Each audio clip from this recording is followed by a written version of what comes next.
ไอชินเคยตะโกนด่ากันแรงมากตะโกนแบบซัดจนจะตายจะเอาแล้วแบบไม่ยอมกันแล้วมันใช่ซิกเพอร์ซันบ้างวะไอ้กลุ่มนี้มันน่าจะดีเว้ยมันน่าจะเหมาะสมกับกูคิดเอาเองเลยมึงรู้วันนี้เนี่ย วันนี้ต้อนรับทุกท่านนะครับสู่ช่องไม้สิรินะครับผมซึ่งตอนนี้ไม้สิริอยู่ไหนก็ไม่รู้ครับทุกคน อยู่นี่ครับเจ้าเอ๋ งงมาดิงงมาทำอะไรกัน กูมาตามคำเรียกร้องของมึงเลย สวัสดีครับทุกคนเย้ สี่สหายรวมตัวกันเพื่อ เอาจริงปะเพื่ออะไรครับ วันนี้มีเกมมาให้เล่น เดี๋ยวก่อนที่เราจะเข้าเกมอธิบายกันก่อนนิดนึงจริงๆแล้วมันเป็นคลิปแรกของพวกเรา4คนเราอย่าเพิ่งเล่นเกมเราต้องให้เขาเข้าใจและรู้จักกับพวกเราก่อน อุ้ยโป๊อ่ะ อ่ะอุ้ยตั้งใจนี่ฮะ เราจะได้ผ่านวะ คนดูคนอยากรู้ว่าพวกเรา4คนรวมตัวกันได้ยังไงจุดเริ่มแรกสุดคือมึงนี่เพื่อนเลยขออยู่ด้วย นั่นจุดเริ่มของมึง เข้ามาสุดท้ายด้วยนะเข้ามาสุดท้ายเลย เกือบตอนเย็นๆด้วย จะหมดวันแล้วล่ะ หมดวันแล้ว ก็รู้ตัวยังไม่มีเพื่อนน่ะ ทีเรียกว่ามึงด้วยพวกนายเอาเล่าครั้งแรกของทีละคนที่เจอกันเริ่มจากโดนก่อนไหมหรือว่า เฮ้ยเราแนะนำตัวก่อนไหมคุณชื่ออะไร โดนธนดลอันนี้โดนซิกเปอร์เซนต์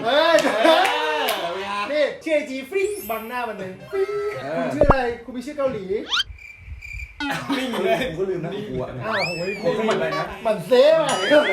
มินกุ๊กโยฮันมันเซปะ ไม่ใช่ มินกุ๊กโยฮันมันเซ ตัวนี้เป็นพ่อนะครับเรียนพวกเรามาทุกคนผมอยากจะบอกให้รู้นะว่าเติ้ลกับดนน่ะคือมาจากโรงเรียนเดียวกันตั้งแต่มัธยม ใช่ เพราะฉะนั้นมัน2คนรู้จักกันอยู่แล้วคิดไม่เลยไม่อยากรู้จักกันมาเลยอ๋อไม่ถูกกัน รู้จักหน่อยไม่ได้มันเป็นเพื่อนสนิทกันตั้งแต่มัธยมทีนี้ใครเป็นคนต่อไปกูมาเขี่ยวน้องกูเล่นไม่ได้นะ มึงเปิดเองอ่ะ อ่ะมึงเล่าให้ฟังหน่อยว่าชินมายังไง ตอนมาก็มาด้วยกันวันรับน้อง วันนั้นก็คือทำกิจกรรมรับน้องต่าง แต่ตอนมาสอง ๆตอนกลับ ตอนขับมาได้หก ไม่มีตอนกลับ5ด้วยนะไอ้ต้นยังไม่มานะ โอ้ยยังไอ้คนแรกไม่มา ต้นคือใคร แล้วทุกคนก็อย่าไปรู้จักมันเลยครับเป็นคนชั่ว เป็นคนจังไรคนหนึ่ง บ้า ที่คุณก็มาก่อนคุณมาก่อน มาก่อนต้นแต่ว่าใน4คนเนี้ยกูมาสุดท้าย ตอนนั้นกูจำได้ว่ากูน่าจะเดินมาหามึง ใช่ กับมึง กำลังแบบ แล้วก็ตอนนั้นกำลังเป็นแบบว่าช่วงรับน้องที่ทุกคนกำลังเละมากถูกแบบขนมน้ำแป้งอะไรเต็มไปหมดไอเราก็รู้สึกว่าโอเค เพื่อนที่เราไปอยู่ด้วยตลอดทั้งวันอ่ะมันเป็นหนอนแล้วโดนเฉลยมากูเงิบกูอยู่คนเดียวแล้วตอนนี้กูไม่มีเพื่อนเลยก็เลยเล็งกูเห็นไอ้เติ้ลก่อนเลยตอนนั้นอ่ะไอ้กลุ่มนี้มันน่าจะดีเว้ยมันน่าจะเหมาะสมกับกูคิดเอาเองเลย มึงรู้วันนี้เนี่ย ไม่แต่นี่เรื่องจริงตอนแรกมึงมาอะไรคิดมาปุ๊บเดินมากระซิบกูว่ามึงนี่ช่างเลือกเพื่อนมึงเลือกเพื่อนไม่ได้ดูกูเลยนี่ช่างเลือกเพื่อนกูดรอปเลยตอนแรกกูจะเฉิดฉายอยู่ แล้วความพีคคือกลายเป็นว่าไอ้เติ้ลบ้านอยู่หลังบ้านผมแบบมันดั่งผมไม่คิดเรารู้สึกตกกลุ่มรักกลุ่มนี้มากก็เลยแบบว่าเอ้ยเพื่อนเรายังไม่มีเพื่อนเลยอ่ะขออยู่กลุ่มด้วยคนเดียวแล้วมึงมึงว่าของมึงบ้างมึงเจอมัน2คนได้ไง เอาจริงๆอ่ะ เออ เนี่ยเป็นคนที่กังวลมากเพราะไม้เป็นเด็กซิ่วมาใช่ไหมครับ เราก็แบบเอ้ยเพื่อนเป็นยังไงจะแบบเข้าใจเราไหมนู่นนี่นั่นสารพัดสุดท้าย แต่ แล้ ดู ว ว่า ว่า หน้าเด็กแหละ ไอ้จริงใจมันเด็กอะเนาะ นอนทั้งวันเลยนะ ทีนี้ช่วงแรกๆเลยมันเขาจะให้กอดแล้วเสร็จเราก็นั่งเรียงกันเลย ก็มี2ตัวข้างๆเว้ย ข้างหน้ามัน คุณคนนี้เลยเขาสะกิดผม จริงเหรอ อย่างนี้ เฮ้ยกูไม่รู้นะ อย่างนี้นี่ขึ้นชื่อเรื่องก่อนว่าปากกาสื่อรักนี่เป็นต้นนะนายปากกาไหมขอยิ้มในดี แล้วมึงว่าไงแล้วหลังจากนั้นก็คือลงเลย ใช่ก็คือหลังจากนั้นก็แบบกูก็มาคนเดียวอ่ะแล้วก็แบบ มาคนเดียว ก็เลยแบบมองพวกมึงหน้าตาก็ดูไม่มีฉาเท่าไหร่นะ ไม่ใช่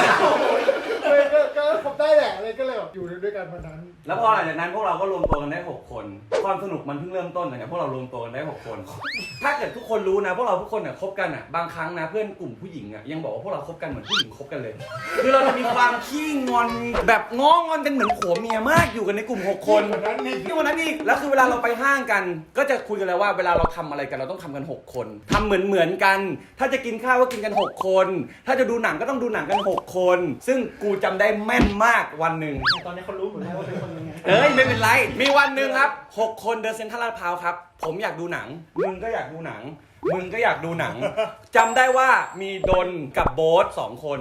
คือรู้สึกว่าเฮ้ยยังไม่ค่อยอยากดูวันนี้เลยว่ะไอ้นี่ก็งี่เง่าแทนที่เพื่อนจะไม่อยากดูก็คือปล่อยให้เขาไม่ดูแล้วหรือเราก็จะไม่ดูกันดีอะไรเงี้ยแต่ก็พูดว่าเฮ้ยเรา6คนน่ะทำอะไรทำด้วยกันปะวะ แล้วถ้าเกิดว่าดูหนังกันครึ่งนึงแล้วอีก3คนไม่ดูมันใช่ซิกเพอร์ซันบ้างวะขนาดนั้นเลยตอนนั้นผมเป็นขนาดนั้นเลยกลายเป็นว่าเพื่อนกูก็ต้องอึดอัดใจแล้วก็ไปดูหนังจำใจยอมไปดูทั้งที่ก็ไม่ได้อยากดูเท่าไหร่เนี่ยครับคือเราอยู่กันแบบนี้ครับและที่สำคัญคือเวลาเราถ่ายรูป6คนถ่ายรูปต้องแย่งกันอยู่ตรงกลางนะครับ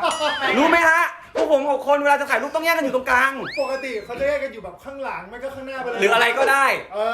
ไม่ อันนี้คือเวลาถ่ายต้องมี6ช็อตเพราะทุกคนต้องแย่งอยู่ตรงกลางต้องมีรูปที่ตัวเองได้อยู่ตรงกลาง ใครคือคนแรกก็ต้องอยู่ตรงกลาง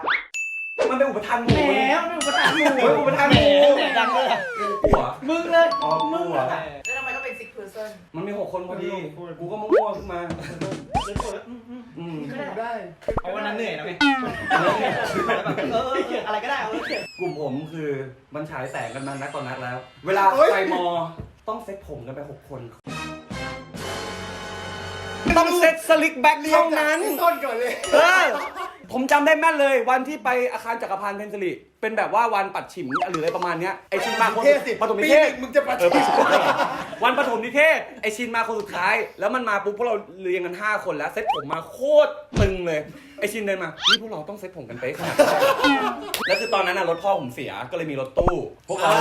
โอ้ย อันนี้พีคจริงเนี่ย จังหวะนี้ แล้วแบบคือมันไม่มีรถเก๋งใช้จริงๆตอนนั้นช่วงนั้นเวลาจะเข้ามอต้องเข้าพร้อมกัน6คน อะไรอ่ะ ไม่รู้ทำไมไม่ มันใหม่ด้วยไง มันใหม่มันเห่อกันเองมากตอนนั้นอ่ะแล้วก็คือนั่งรถตู้พ่อกูไปวีโต้เบนซ์ไปลงหน้าคณะไม่ยอมลงหน้าข้างคณะด้วยต้องลงหน้าคณะ อันนั้นมึงป่ะ กูเองกูกดเปิดประตูปุ๊บ6คนเดินลงไปเซ็ตผมเสยเลย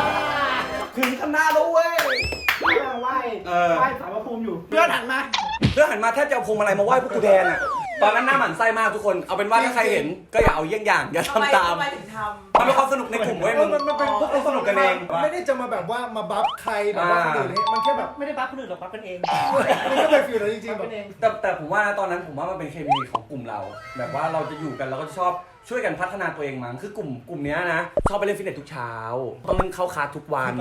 ซึ่งมันก็ส่งผลให้เนี่ยกลายเป็นคนติดเข้าคลาสตั้งแต่วันนั้นจนวันนี้เลย ตอนแรกใครเข้า ทำไมจุดเริ่มต้นมันคือ นี่ก่อน ไม่2คนนี้ มึง2คนก่อน เป็นฟิตเนสแมนประจำกลุ่มเลย แล้วมึงก็เข้า แล้วกูตามเติ้ลไป เสร็จปุ๊บกูแบบไม่ได้แล้วเพื่อนเข้ากันหมดแล้ว นี่ ผมสอนผมหน่อยผมเข้าไปด้วยนี่คนนี้เขาเป็นเทรนเนอร์ นี่เลย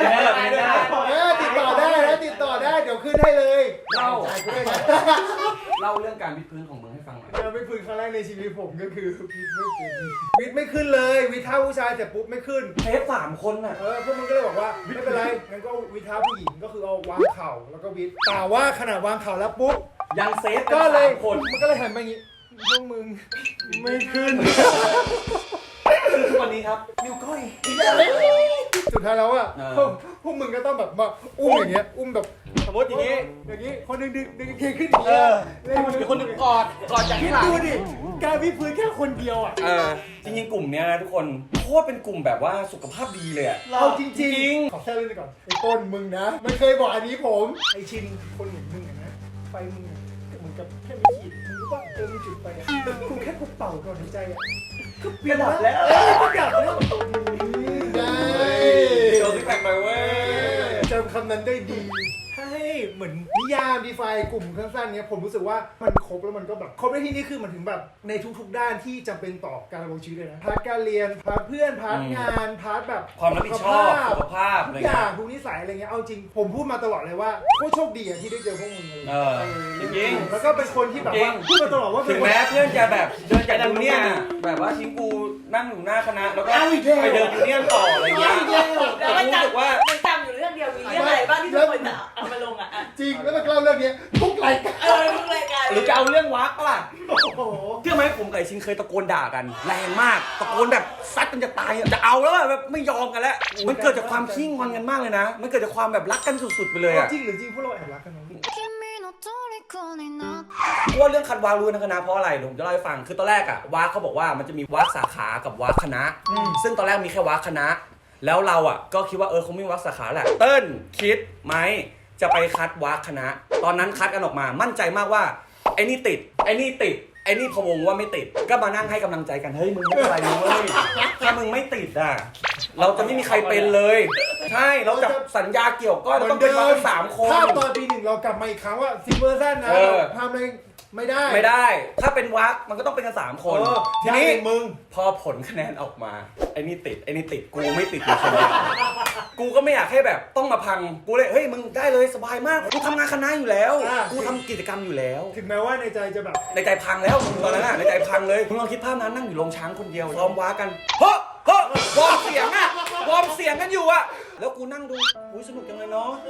รับแรกรับบทพระเอกรับได้สักพักเริ่มอยากเป็นตัวร้ายแล้วแล้วมันจะมีห้องเป็นห้องเขาเรียกว่าห้องประชุมเชียร์ซึ่งห้องนั้นจะปิดหมดไม่มีใครมองเห็นเลยและไอ้พวกนี้ก็เข้าไปกูก็ไปนั่งรอนั่งเหมือนคนง่วงนั่งรออยู่หน้าห้องตอนนั้นโดนไม่อยู่ตอนนั้นมีแค่3 คน ที่เหลือ3 คนคือไม่ได้ทำงานตรง ไม่ทำคณะ ใช่ ไอเราอ่ะก็แบบไปฟังว่าในห้องมันทำอะไรกันบ้างวะเรามองไม่เห็นก็ได้ยินเสียงเล่นเกมกันสนุกสนานแบบเฮ้ยมันดูสนุกกันจังเลยวะไอเราก็นั่งทำไมกูถึงต้องมานั่งอยู่ตรงนี้ด้วยวะสนุกก็ไม่สนุกประเด็นคือกูได้ยินเสียงมึงหัวเราะ กู เว้ย ไม่สนุกเลย ไม่ ไอ้เติ้ลเลย แต่กูอ่ะได้ยินเสียงมึงหัวเราะดังมากกูเลยมึงสนุกกันแล้วใช่ไหมมึงลืมแล้วใช่ไหมมึงลืมใช่ไหมพอมันออกมาปุ๊บประชุมเชียร์เสร็จแล้วมึงสนุกมากใช่ไหมแล้วที่บอกว่าไม่อยากเป็นมึงอยากเป็นแล้วใช่ไหมมึงทิ้งกูใช่ไหมไอชินก็โมโหกูไม่ได้สนุกกูอยากออกมาหามึงจะตายอยู่แล้วเนี่ย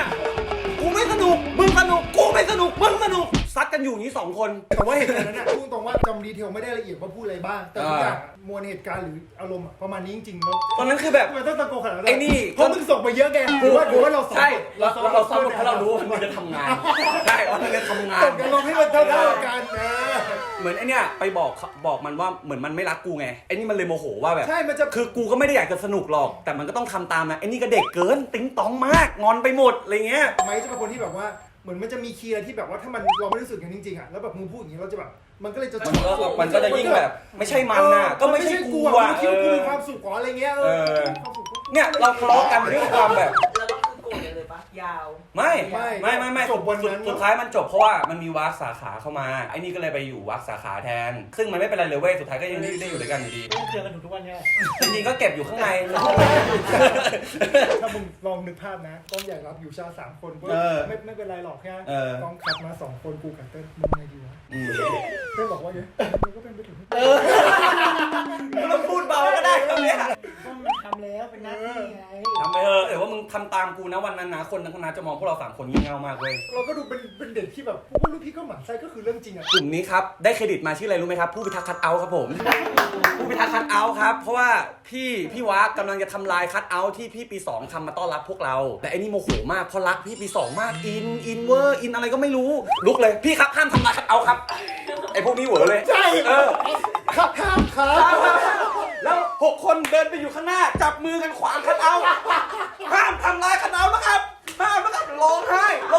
อย่าทำลายคัทเอาท์นะครับหลังจากนั้นนะพี่ปี2หัวล้อกูตายเลยผู้พิทักษ์คัทเอาท์มาแล้วเว้ยแก๊งผู้พิทักษ์คัทเอาท์นี่หว่าเนี่ยนะครับที่มาของคำว่าซิกเพอร์ซันครับ ในหัวตอนนี้กูกำลังนึกกูอยากเล่าอะไรเรื่อง มีเยอะมาก มันมีแบบ ไม่เป็นไรเราจะค่อยๆแซมไปทีละ EP ถ้าคลิปนี้ถึง1 ล้านวิว โอ้เอา1 ล้านครับ ไม่เป็นไรไม่คงไม่ได้ถามขอไปเยอะเชียร์ เฮ้ย ขอไปเยอะ พูดเลยว่าคิดว่าไม่คาดหวังหรอคาดหวังเฮ้ย เอาแสนแรกได้ Q&A แต่ถ้าล้านปุ๊บ4 คนนี้นะจะเป็นซิกเพอร์ซันที่จะพาไปเที่ยวพาไปทำนู่นทำนี่ยาวๆเลย อันน่ะ โอเคป่ะคือแบบอยากรู้สไตล์ของ4 คนนี้เวลาไปทำเพราะมันกระหนุ่งกระหนิ่งเหมือนผู้หญิงไง มัน คนคงงงคงอยากรู้ว่าเราจะกันยังไง เนี่ยน่าสวยรักงามสุดนะเป็นเล่นนะมันจะมีแบบ เอาจริงนะเต้ยเป็นอาจารย์เซ็ตผมกูนะกูเป็นคนเซ็ตผมเองเป็นเพราะมันเป็นคนสอนนะแล้วเราจะอิจฉาทุกครั้งเลยพวกเราเซ็ตผมกันมา6 คนทุกคนจะอิจฉาผมเต้นทำไมมันเซ็ตสวยสุดเลยวะทำไมมันเนียบสุดเลยวะแล้วมันก็จะดึงหน้าทำไม่ได้อีกกูหรอกพอแล้วพอหอมปากหอมคอแต่จริงมันเยอะมากนะแล้วยังมีอีกหลายอย่างเดี๋ยวค่อยผสมไปใน EP อื่นๆเจอคิมเดินมาอ้าวว่าไงวะเพื่อนไอ้เสือ กูทะลุกราฟเลย เอาถ้ากูลืมเพื่อนกูเลยอะ เรียนบ่ายเรามากี่โมง บ่าย 3เฮ้ยกูมึงกระจอกว่ะ จำได้แม่นเลยมึง ใครความลับเยอะที่สุด คือพวกเราจริงๆแล้วเป็นซิกเปอร์เซนเว้ยแต่ถึงแม้เราจะอยู่กัน4 คนเพราะอีก2 ตัวมันยังไม่ว่างแต่เราก็จะไปเที่ยวกัน4 คน ถึงจะไปเที่ยวเนี่ยโปรดักต์หลายอย่างมันก็ต้องมา เครื่องดื่มอย่างเวลาเราไปเที่ยวกันขนมก็ต้องมีจริงไหมไม่ก็เลยจะบอกไงว่าอยากให้ลูกค้าเข้าเยอะขนมก็ต้องมี ท่านบอกขอไปเปลี่ยนเสื้อ เดี๋ยวให้เติมไปเปลี่ยนเสื้อผ้าก่อน ใส่สูทด้วยอะไรเงี้ยไปสิ ไปเปลี่ยนเสื้อผ้าก่อนเปลี่ยนเสื้อผ้าก่อนว่าไอ้เติมไม่อยู่เราแกล้งมันปะล่ะ โอเคเอาปะล่ะ รอกูยังอยู่เลยตอนนี้ เนี่ยพี่ผมก็รู้งาน